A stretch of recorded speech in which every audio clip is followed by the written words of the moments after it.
Hello everyone. आप सब कैसे हैं? मैं उम्मीद करता हूं कि बहुत अच्छे होंगे और अपनी पढ़ाई को बहुत अच्छे से कर रहे होंगे।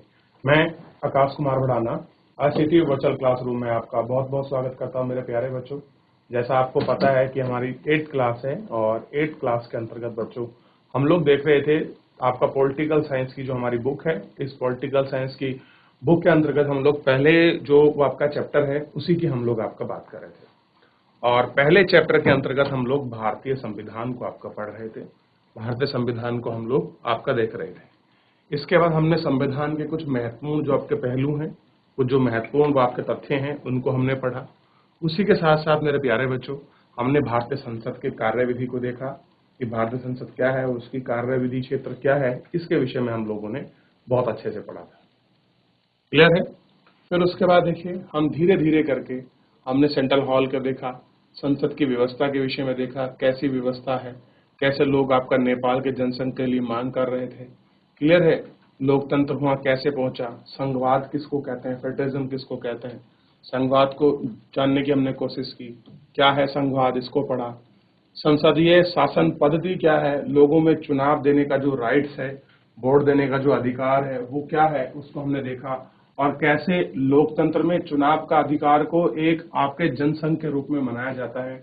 इन सभी बातों पर हम लोगों ने अपने इस लेक्चर के अंतर्गत बात की थी बच्चों। तो अभी जितने बच्चे अपने स्कूल में खड़े हैं, जो अभी शांति से नहीं बैठे हैं, मेरा सभी बच्चों से अनुरोध है कि वो बच्चे कृपया करके अपनी कक्षा में बैठ जाइए, क्योंकि आज मैं इस चैप्टर के आपको प्रश्न उत्तर कराने वाला हूं। क्लियर है? और आप उनको सारे प्रश्न उत्तरों को अच्छे से नोट करेंगे और नोट करने के बाद कोई भी आपको डाउट बन रहा है मुझसे पूछिए। पहले मैं कुछ आपको इंपोर्टेंट आपको फैक्ट्स जो हैं हमारे कॉन्स्टिट्यूशन के, मैं वो आपको लिखा दूंगा। क्लियर है? फिर उसके बाद हम कहाँ चलेंगे बच्चों, आगे बढ़ चलेंगे। तो इतना हम लोग आपका देख चुके थे। क्लियर है? ये आपको ध्यान रखना है। ठीक, आगे देखिए थोड़ा सा आप लोग।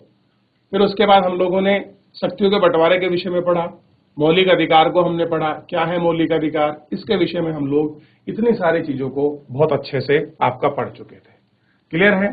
तो चलिए, तो हम करते हैं आज के प्रश्न उत्तर, और उससे पहले कुछ आपके बिंदु है महत्वपूर्ण, उनको लिखेंगे।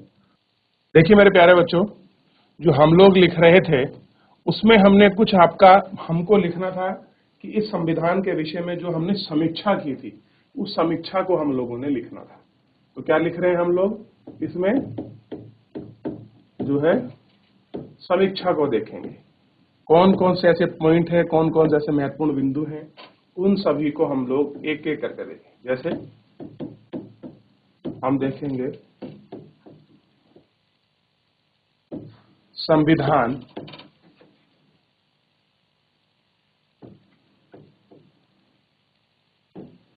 एक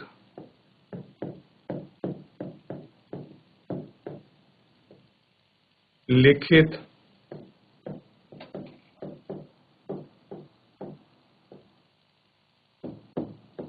दस्तावेज है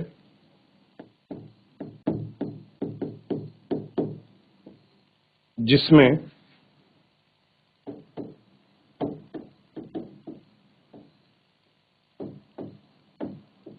किसी देश पर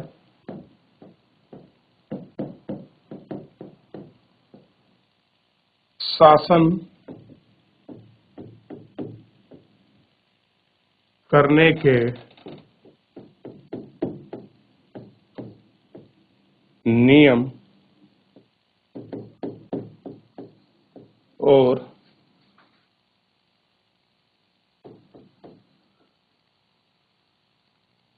कानून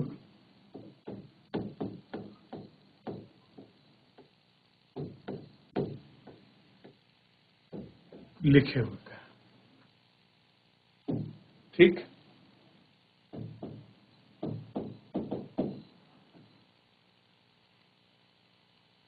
किसी भी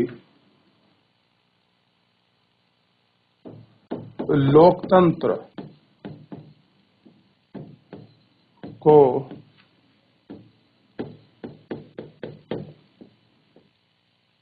को चलाने के लिए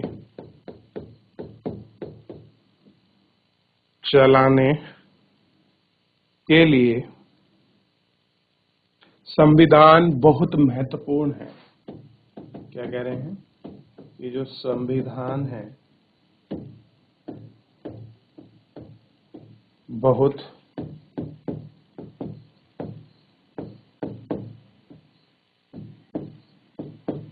महत्वपूर्ण है। इसको लिखिए जल्दी एक बार। साथों साथ आप लोग क्या करें बच्चे, जितना मैं लिखा रहा हूं आप उसको हैंड टू हैंड अपना कॉपी करते हुए चलिए। क्या करें, साथ में कॉपी करते हुए चले, ठीक है। फिर आगे बढ़ने वाले हैं, अगला पॉइंट लिखेंगे, ध्यान दिए।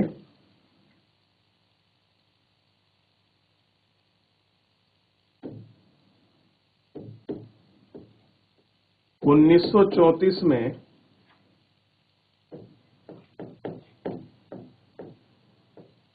भारतीय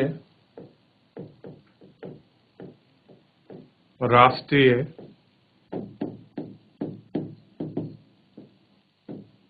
कांग्रेस ने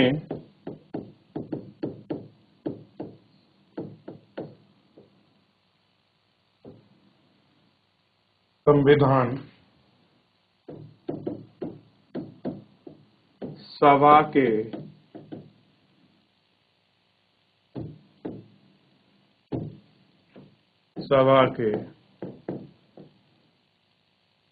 गठन की मांग को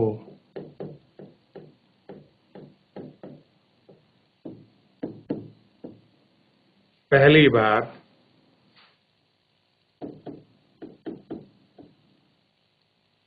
अपने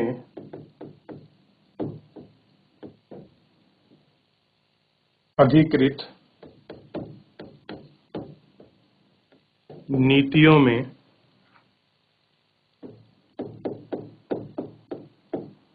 शामिल किया। ठीक है, तो एक पॉइंट ये है, बड़ा महत्वपूर्ण है। और ध्यान दीजिए, दिसंबर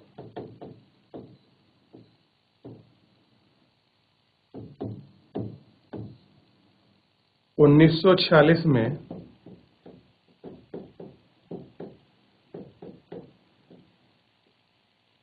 संविधान सभा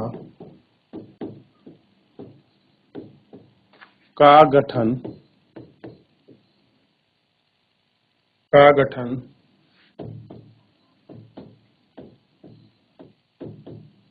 किया गया था।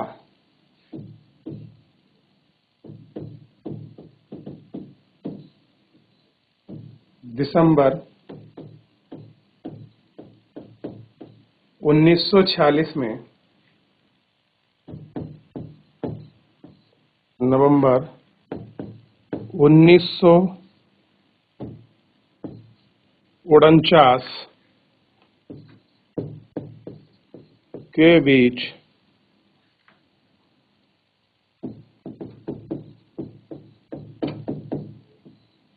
संविधान सभा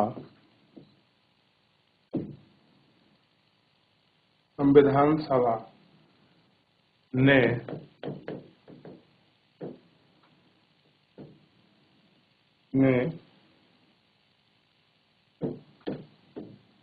स्वतंत्रता, या कह सकते हैं स्वतंत्र भारत के लिए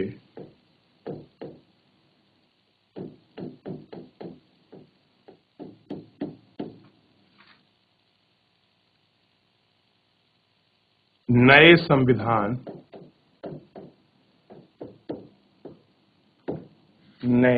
संविधान का एक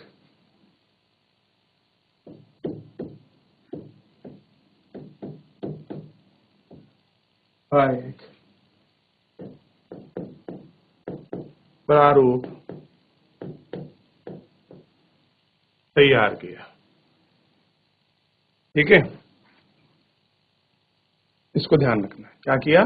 संविधान का एक प्रारूप तैयार किया। तो पहले आप इनको कॉपी करिए, 30 सेकंड का समय है, फिर आगे बढ़िए।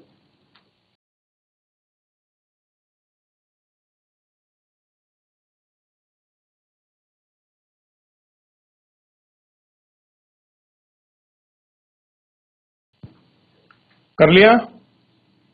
आगे बढ़े। ये बच्चों सभा है, उसको मैं यहां लिख देता हूं, संविधान सभा।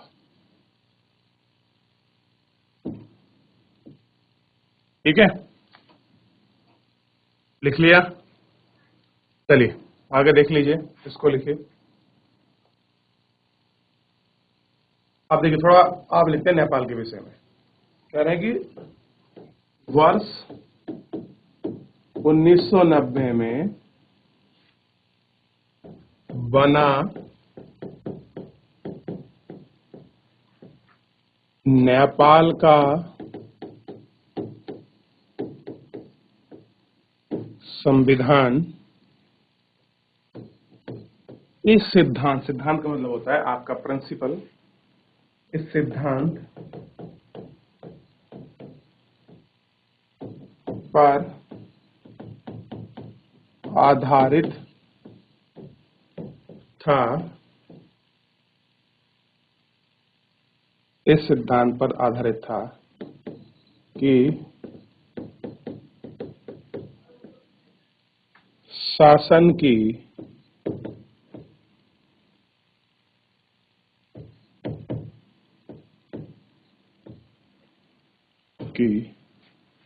सर्वोच्चता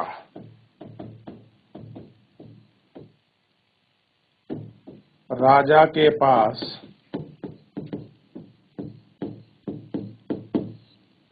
रहेगी। किसके पास रहेगी? राजा के पास रहेगी। लिख लिया बच्चों?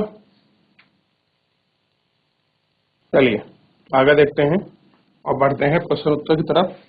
और जो सबसे पहला प्रश्न है उसको ही हम देखते हैं।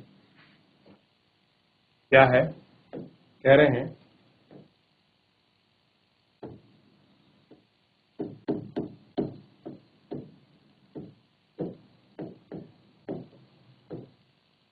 भारतीय राज्य की 3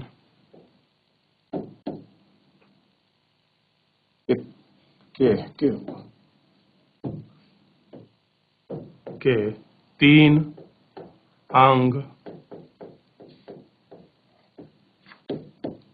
कौन कौन से हैं, ये हमको देखना है। ठीक है, आइए इन पर बात करते हैं। उत्तर में देखें, सबसे पहले है, लिख लीजिए, न्यायपालिका।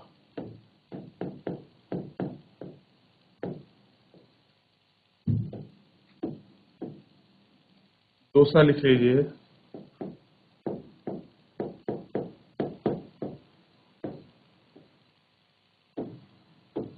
कार्यपालिका। फिर लिखिए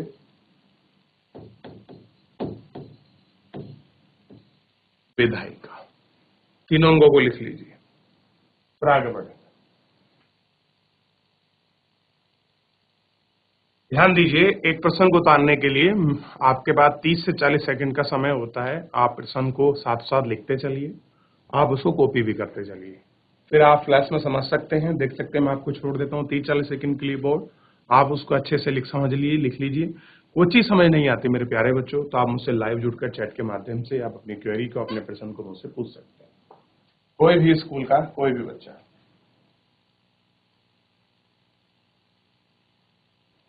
आगे बढ़ते हैं और जो अगला प्रश्न है उसको हम लोग देखते हैं और उस पर गौर करते हैं। प्रश्न बहुत इंपॉर्टेंट है। प्रश्न है, संघवाद से क्या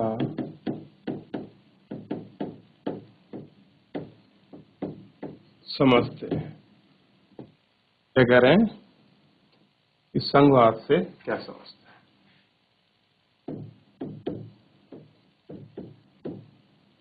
देखिए,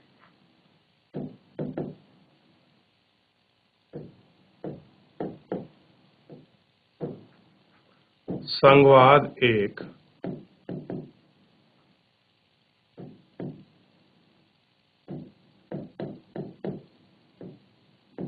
संस्थागत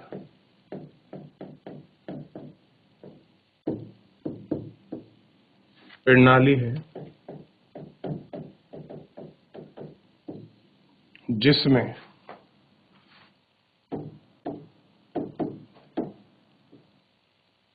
पंचायत स्तर की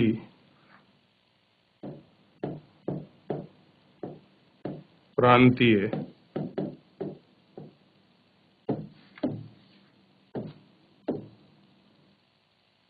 स्तर की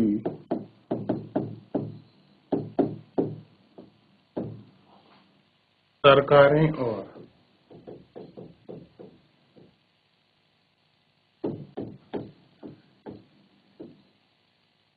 केंद्रीय स्तर की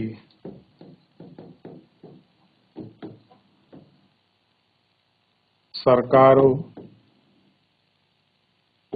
की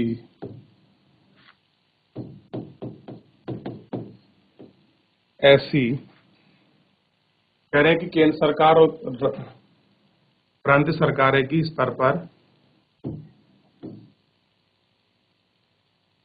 को एक साथ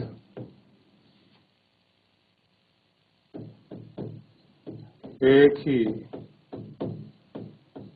देश में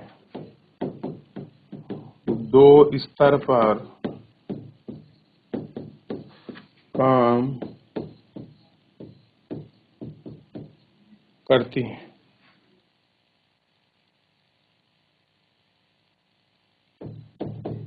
ऐसी शासन व्यवस्था को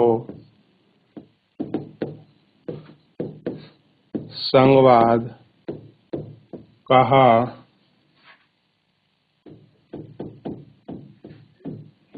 जाता है। या फिर आप इसको यह भी लिख सकते हैं कि अगर देखें दूसरे तरह से, किसी देश में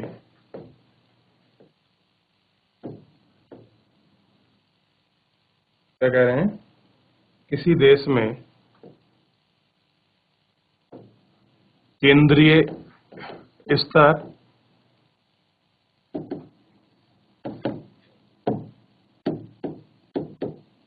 और राज्य स्तर के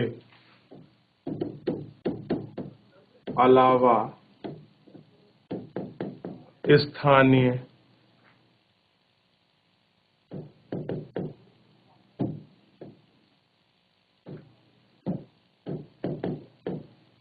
स्तर की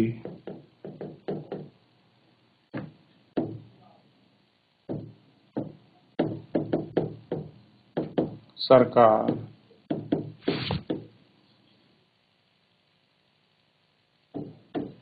काम करती है।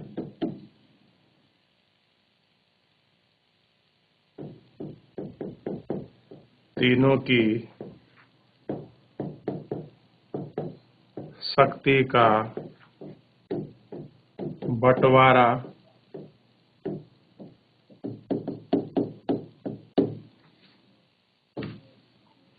अलग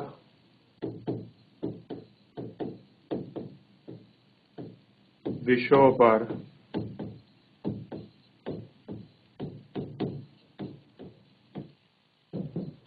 किया गया है।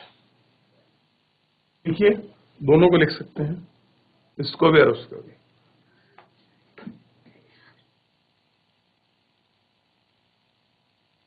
एक मिनट का समय है आपका, थोड़ा बड़ा है, आप इसको समझ कर लिखिए।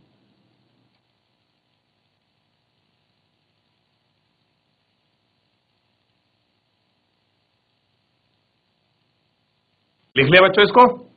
अगला लिखिए, जल्दी कॉपी करिए, 30 सेकंड है इसके बाद।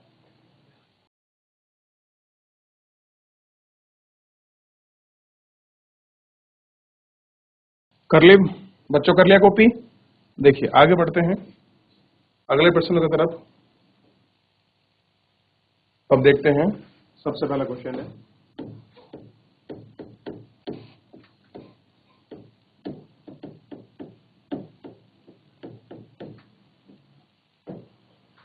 भारतीय संविधान से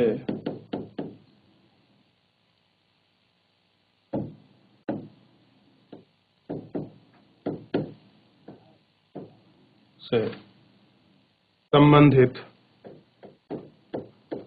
मुख्य 3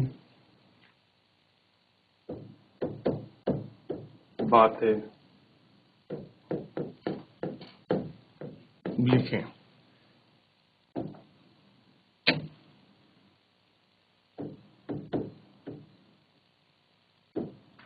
सबसे पहले देखिए,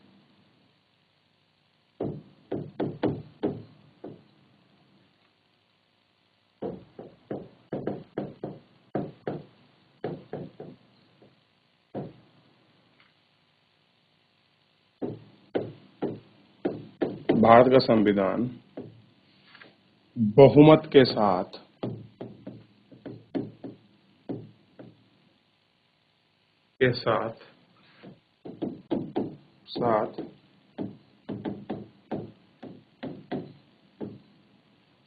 अल्पमत को भी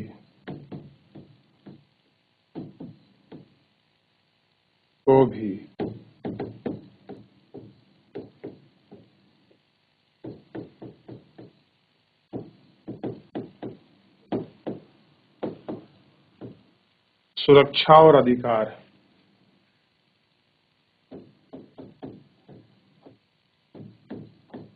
प्रदान करता है।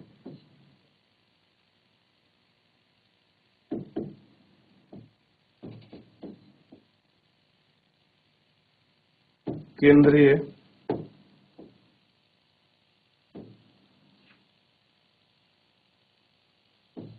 तथा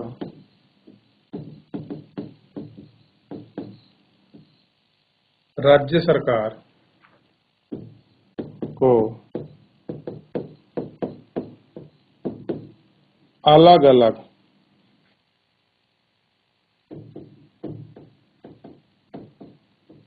विषयों पर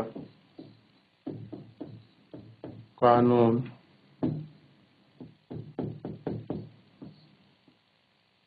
बनाने का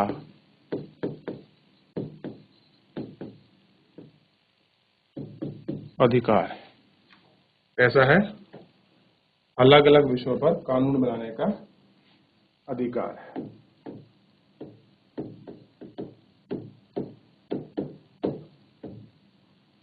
और राष्ट्रपति भारत का मुखिया होगा तथा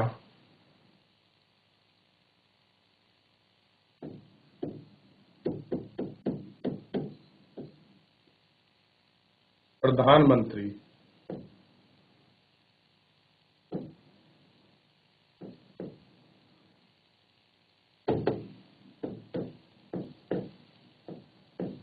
केंद्रीय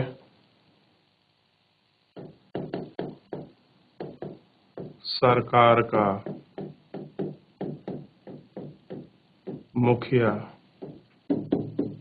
होगा। ठीक, तो इन तीनों पॉइंटों को हमने लिखा और देखा और महत्वपूर्ण तरीके से हमने इनकी बात भी की मेरे प्यारे बच्चों आज के इस लेक्चर के अंतर्गत। और हमने जो महत्वपूर्ण बिंदु थे उन सभी महत्वपूर्ण बिंदुओं को हम लोगों ने अपने इस लेक्चर के अंतर्गत एक एक करके बहुत अच्छे से देखा, उसको समझने का प्रयास किया, उसको जानने का प्रयास किया। तो फिलहाल मेरे प्यारे बच्चों आज के लिए इतना ही, मिलते हैं नेक्स्ट लेक्चर में। तब तक अपना ध्यान रखिए, स्वस्थ रहिए, अपनी पढ़ाई को बहुत अच्छे से करते रहिए। मुझसे जुड़ने के लिए आपका बहुत बहुत धन्यवाद।